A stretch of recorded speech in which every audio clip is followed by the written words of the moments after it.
Terus yang kedua, lalu yang kedua adalah persiapan secara ruhiyah ataupun spiritual.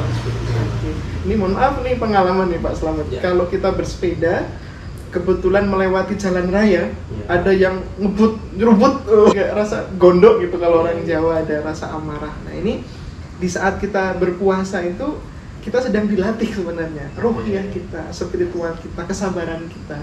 Nah bagaimana kemudian di saat sebelum memasuki bulan Ramadan, nah nanti sebelum berperang kita harus melakukan warming up ya, pemanasan dulu dengan cara kita ya mengecek lah sejauh mana kontrol emosi kita gitu ya. Pas kita bersepeda di bulan Sya'ban ini, coba kalau ada yang ngebut atau nyerempet bahkan itu bagaimana kontrol diri kita itu. Oh iya ternyata saya masih suka marah-marah nih, cepet emosional ini, terus bahkan sampai terucap kata-kata yang tidak semestinya dikeluarkan.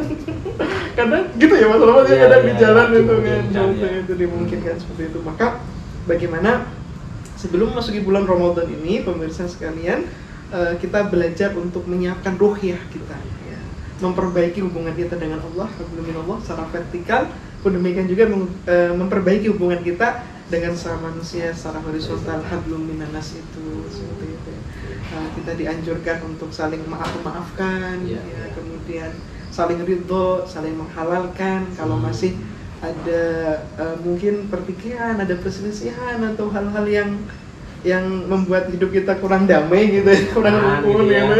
Ya kita mungkin bahkan dengan pasangan kita, dengan anak kita, dengan orang tua kita, tetangga kita kanan kiri, kalau ada masalah, ayo selesaikan. Ini sebagai persiapan secara spiritual. Terkait dengan ruhiyah ini, biasanya kan kalau para pesepeda ini mau berangkat atau ya mau persiapan lah, mau rute tertentu ini juga menyiapkan, wah berani nggak besok ke situ ya? Diajak kawan nih gitu ya, mau ke rute-rute yang tanjakan perih misalnya. Ini berani nggak ya gitu. Nah ini mungkin juga ada model-model seperti itu kaitannya dengan Ramadan. Betul. Persiapan secara spiritual ini atau ruhiyah ini pun sangat erat kaitannya dengan persiapan secara mental. Spiritual, mental, keberanian kita seperti itu. Ya kalau kita di dalam Islam tentu, dan kemudian di dalam bulan Ramadan kita digembleng oleh Allah, bagaimana kemudian berbagai macam halangan-halangan, berbagai macam amal rintangan yang mungkin akan kita hadapi saat bulan Ramadan, kita harus berani untuk melewatinya. Ya, sebagaimana ketika kita sedang bersepeda kan ya, Mas Slamet, luar biasa filosofinya. Kalau kita berhenti, tidak mengayuh pedal kita akan jatuh. Betul. Iya. Maka bagaimana kalau kita dulu pas di pesantren itu sering dikasih nasihat oleh kiai-kiai kita itu, taharruku, bergeraklah. Ayuhkan pedal, genjot pedal kita. Fa inna fil harakati barakah. Karena di dalam kita bergerak itu ada keberkahan di dalam. Kalau kita sepedaan ini kan ada berbagai macam tujuan. Betul. Bersepeda itu, misalnya ya ada pengen sehat, kan gitu ya. Pengen bergaul, biar banyak teman ya, punya kolega itu. Kemudian juga pengen ya refreshing tadi ya misalnya ya, refreshing. Nah ini kaitannya dengan ibadah ini tentunya mungkin ada tujuan apa ini yang perlu kita jaga. Setiap kita ya sebagai seorang muslim tentu saat menjalani aktivitas kita sehari-hari itu tidak seperti air yang mengalir begitu saja tanpa ada target, tanpa ada tujuan, tidak hanya sekedar rutinitas. Bahkan tahun sekali. Jadi memang semestinya setiap ibadah yang kita lakukan itu fungsional ya. Kalau misalkan ambil contoh berkaitan dengan ritual ibadah yang kita selenggarakan setiap hari, mengerjakan sholat 5 waktu. Rasulullah, Allah Subhanahu wa Ta'ala di Quran surah Al-Ankabut ayat 45 berfirman, aqimus sholat, inna sholata tanha 'anil fahsya'i wal munkar. Bagaimana kita sholat tidak sekedar rutinitas 5 kali dalam sehari mengumpulkan kewajiban, bukan cuma itu, tapi bagaimana sholat itu bisa mencegah diri kita dari perbuatan keji dan munkar. Seperti itu, ada tujuan daripada sholat yang kita kerjakan, ada fungsionalnya tadi. Pun demikian juga dengan ketika kita olahraga. Iya. Ya Pak Selamat ya. Disebutkan dalam sebuah hadis sahih riwayat Bukhari dan Muslim, Rasulullah SAW bersabda, al-mu'minu qawiyyun khairun wa ahabbu ilallah minal mu'minid dha'if.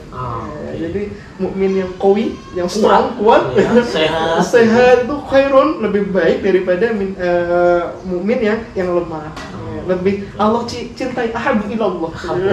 Lebih Allah cintai daripada mukmin yang lemah, yang dhaif itu. Ya, maka bagaimana kemudian kita bersepeda jadi goeser itu ataupun olahraga yang lain, niatnya tidak sekedar untuk agar kita sehat. Kalau udah sehat lalu ngapain? Kan kita harus mampu menggunakan kesehatan itu untuk dalam rangka wa ma khalaqtul jinna wal insa illa ya betul. Ini bagus sekali nih Ustaz. Jadi kalau mungkin di antara kita yang selama ini bersepeda harus sebatas untuk sehat, boleh, itu bagus ya. Karena tadi hadisnya adalah Allah lebih mencintai kita mukmin yang qawi. Iya, itu bagus. Tapi tidak boleh hanya berhenti sampai situ. Betul. Artinya badan yang sehat ini harus selalu kita manfaatkan untuk ibadah pada Allah. Nah, ini cocok sekali tentunya ya nanti di Ramadan kebiasaan para goeser nih kan yang sudah mempersiapkan, kita perlu jaga lagi. Nanti kita gunakan ya tentunya Ustaz. Betul. Jiwa raga sehat kita itu untuk memperbanyak ibadah di bulan Ramadan. Termasuk ini Pak Selamat, mohon maaf, terkadang di masyarakat itu asumsi ataupun pemahaman kita terhadap ibadah itu, mohon maaf, kadang terlalu sempit. Ya. Terlalu sempitnya itu ibadah itu seakan-akan hanya di masjid saja. Hanya sholat saja. Hanya sholat saja, baca Quran, ikut kajian, zikir, pengajian, atau haji. Ya. Bukan tapi hanya ibadah. Sebenarnya bagaimana Ustaz? Ibadah dalam Islam tentu 1001 macam. Bahkan seluruh aktivitas kita, dari kita bangun tidur sampai kita tidur kembali, bahkan tidur itu sendiri adalah proses dan usaha kita dalam rangka beribadah kepada Allah. Jadi kita goes itu tidak sekedar goes, tapi itu adalah ibadah. Gimana itu caranya Ustaz? Kan mestinya ada cara-cara tertentu agar tadi goes kita pun itu jadi ibadah. Tadi juga tidur masa ibadah juga gitu ya. Betul. Itu gimana jadinya? Iya, yang pertama sebenarnya kita lihat dulu bagaimana ajaran dalam Islam. Di mana setiap aktivitas yang kita lakukan, kita mau tidur, bangun tidur, masuk rumah, keluar rumah, pakai baju, ngelepas baju, masuk kamar mandi, keluar kamar mandi, kita mau makan, kita setelah makan, setiap aktivitas kita harus diawali dengan doa atau minimal dengan baca bismillah atau doa. Ini sebenarnya pengingat buat kita ini Mas. Bagaimana kita goes ini untuk apa sih?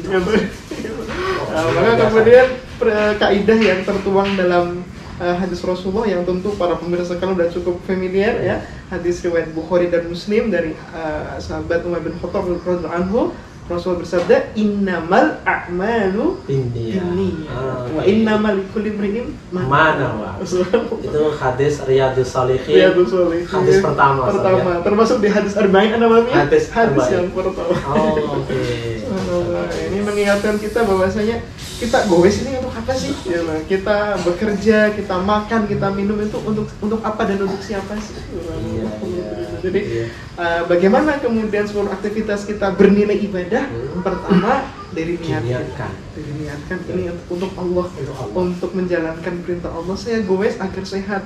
Saya sehat nanti bisa kemudian berbagi saat kita bisa bekerja dengan baik, lalu mendapatkan penghasilan kita sisihkan untuk yang membutuhkan. Luar biasa. Ini kan adalah perintah dari Allah kayak gitu ya. Bisa kemudian memberikan penghidupan yang baik untuk keluarga kita. Itu juga itu pun ibadah ya. Bahkan Pak Selamat, kegiatan kita yang mungkin sunnahnya di malam Jumat dengan istri kita itu adalah ibadah. Subhanallah. Itu ibadah yang sangat dinantikan. Yang belum menikah mohon maaf ya. Ini menarik sekali. Jadi tadi artinya mendalam ya, kita goes itu ternyata itu bisa tidak hanya sekedar sehat ya, Betul. senang-senang sama kawan-kawan, Betul. refreshing pikirannya, Betul. clear gitu ya, tapi Betul. bernilai ibadah. Betul. Tadi harus diawali dengan Niat. niat itu adalah untuk Allah Subhanahu wa Ta'ala. Betul. Nanti biar sehat, kemudian bisa bekerja, Betul, betul. bisa bersedekah, Betul. Gitu. Bersilaturahim. Bersilaturahim. Mencari link itu semua dalam Islam itu dianjurkan kita untuk Banyakin bagaimana? kawan, Banyakin ya. kawan. Termasuk subscribe channel The Slam. Betul, untuk mendukung kegiatan positif Iya. setiap kita antara Dan- satu muslim dan muslim. Iya, jangan lupa juga nanti ada subscribe channelnya Ustadz Asep nih ada. Iya, ada Apa channel? ALC TV.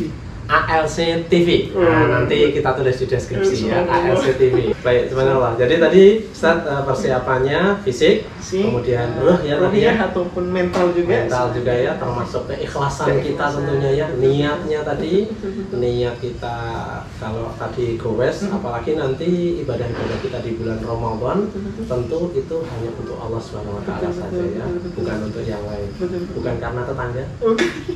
bukan karena mertua, Iya, bukan. betul. apalagi calon mertua. Betul, Gitu betul. ya, jadi Kita sama. harus nyari capernya Allah. Capernya itu ke Allah. Caper ya, Cari perhatiannya, Oh, cari oke. mukanya Allah gitu ya. Cari Kalau mukanya Allah. kita udah dapat ridhonya Allah, Ya. apa sih yang enggak dari Allah untuk kita? Semuanya kan yang menguntungkan Allah gitu. Bahkan hati mertua atau calon mertua pun akan kemudian cenderung ke kita. Kalau Allah Begitu. udah ridho dengan itu. Ya, subhanallah gitu ya. Jadi calon mertua pun nanti doanya ya muqallibal qulub gitu ya Ustaz ya. Jadi Allah itu yang membolak-balikkan hati ya. Betul. Termasuk yang goeser yang masih jomblo, jangan khawatir. Terus berdoa. Betul. Iya, minta kepada Allah. Betul. Mau konsultasi jodoh nanti lain waktu bisa kita. Oh gitu. Kita buka lagi ya. Kalau banyak yang masih jomblo nih, kita Iya. perlu bantu juga gitu ya, Siap. supaya terlepas dari kejebolan. Iya, separuh agamanya agar segera lunas. Ya, betul. Baik. Oke. Ada namanya persiapan secara maliyah Maliyah. atau finansial. Finansial. Para